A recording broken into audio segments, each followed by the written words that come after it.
Hey everyone, again it's TV Girl from Voice of TV, and I'm going to be reviewing Homeland Season 2, Episode 3, State of Independence. I'm all dressed up, ready for my CIA interview. What do you think? Should I wear glasses again? Does that help with my professionalism? As this episode was divided into basically two parts, Carrie's storyline and Brody's, I'm going to talk about them separately and toward the end talk about how they connect. First, I'll start with Brody. I love the relationship between Brody and Dana, his daughter. It feels to me like he loves her so much, but is so disconnected from her, even though he doesn't want to be, and it's really painful to watch. The relationship between Brody and Jessica is very tense, but at the beginning of the episode, they do try to seem to make some sense of everything, and they almost have sex in the kitchen until Dana and Xander interrupt that. Jessica is in charge of this big fundraiser for veterans that Brody's supposed to speak at, so this is a huge deal for her, and I think she's really enjoying the limelight, honestly. A little timid, but she's liking it, and it's growing on her. Obviously, the big part of Brody's storyline this episode is him and the bomb maker. First of all, I don't think anyone, especially the bomb maker, really believed this safe house was actually safe. Most likely they were just going to execute him for being too much of a risk. There was a lot of tension in the scenes with Brody and the bomb maker together because you knew the bomb maker was contemplating maybe trying to kill or hurt Brody and run away. And the tension when Brody was trying to fix the flat and the bomb maker was behind him with the jack, I was thinking, Brody, why are you on your hands and knees with your back turned to a guy you just gave a weapon to? And then, even more stupidly, he leaves him in the car, giving him a chance to run away, which he did. The whole scene with Brody in the woods was a little confusing and weird. After the man hurt himself, Brody gets a call from Jessica, who, by the way, always manages to call at the worst possible times. And when the bomb maker starts whimpering, not too loud, instead of Brody just walking further away or hanging up on Jessica, Brody decides to walk closer to him and snap his neck while Jessica can hear everything. Very odd decision on Brody's part, in my opinion. But okay, Brody? It also wasn't much of a surprise, considering we already had basically seen Brody chasing and killing a man in the woods in the previews, and washing the blood off of him at a car wash afterwards. That scene kind of disappointed me. It's hard to explain why. It was just really awkward. I guess the point is that Brody is more ambiguous than ever. So, did anyone like Jessica's moving speech at the Veterans Fundraiser? It was definitely brave to be able to get up there and do that, and I liked how she took some of Brody's points from his speech and incorporated it into hers to make it her own. Speaking of Jessica, were her and Mike about to, with their nightcap?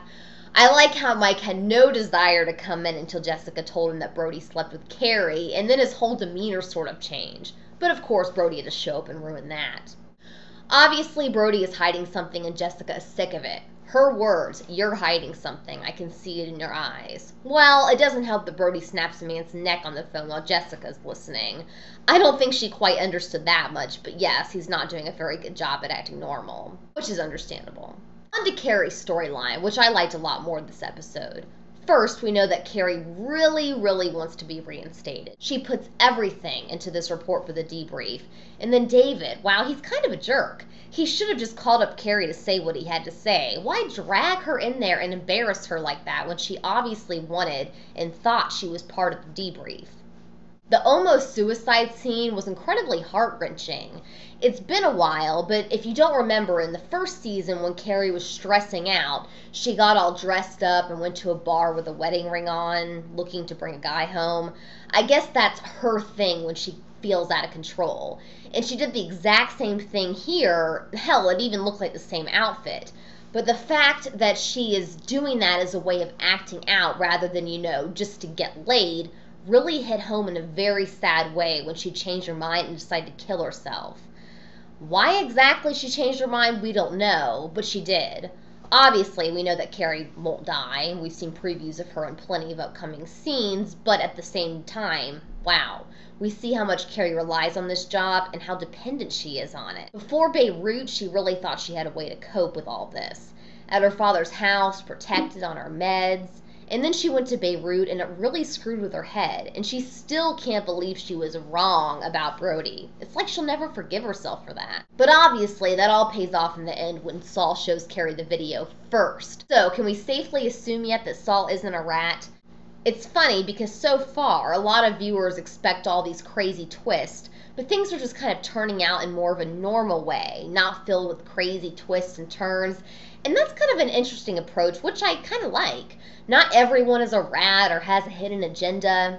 Also, the video is making Carrie feel like she has a reason to live again. She wasn't wrong after all. Poor Carrie. So if I were to rate this episode by the character storylines, I'd give Carrie an A and Brody a B. Brody's storyline this episode was a little strange and just a little disjointed.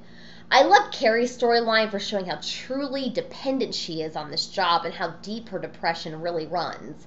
It's heartbreaking, and I almost shed a tear during the almost suicide scene. Almost. I don't ever cry during television shows.